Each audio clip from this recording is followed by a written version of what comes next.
Welcome back. So earlier this week, we were showing you highlights from the Vex Robotics competition. And today we wanted to highlight the all-girl robotics team that has qualified for the U.S. Open Robotics competition in Iowa. I'm so proud of all of the teams, but you know that I'm a big proponent for promoting girls into STEM. We really want to advance all of those young, bright minds, and you're one of them. Tell us what your robot was like this weekend and how it performed. Our robot performed pretty well this weekend. I'd say the most challenging thing was when our intake wheels were not working properly. So mainly in the beginning of the competition, we had to remodel our whole entire intake. Ooh. It works though, thanks to one of the judges' helps. They actually recommended a design that actually saved us.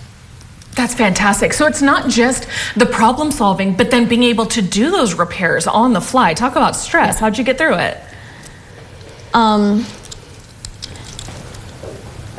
Just kind of had patience. Yeah. Did you work as a team well? Yeah, it was mainly two of my teammates, Ariana and Skylar. They were the main ones fixing it because they were rushing out, and Skylar is the driver, so she was making sure that it works as it should. I was mainly running around telling people to pet our good luck dragon. Cute. And getting wet wipes. And getting wet wipes. So the intake didn't die. So in case you missed it, again, we've been talking about this since last week and into this week, how cool this competition was. These students completely by themselves designed, built, and then operated these robots to stack these rings and then climb ladders. Brenda, you were the robotics team coach for the downtown school, for this all-girls team. How cool was it for you seeing it from an idea on paper to then competing? It's so great every year to watch the teams.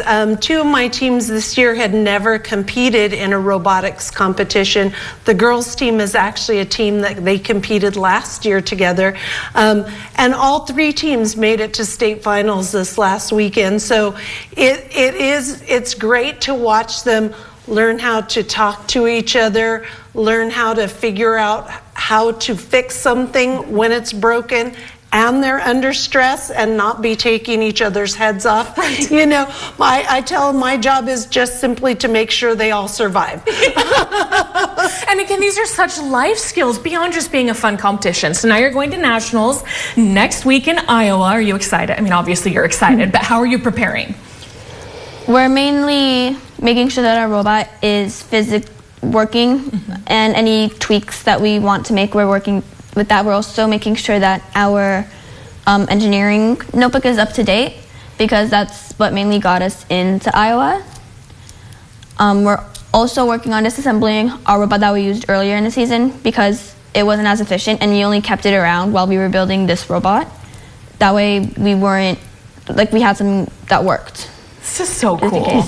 You have multiple robots. This is very, very cool. So unfortunately, we're out of time, but I just had to ask, with your right mind, do you know what you want to be when you grow up? Mechanical engineer. Mechanical engineer, of course. Yeah. You are on the right path and you have the right teacher. Huge congratulations to Downtown School, to all the teams that qualified, but especially that all-girls team. I'm so proud of you ladies. Thank you. Thank you. We'll be right back.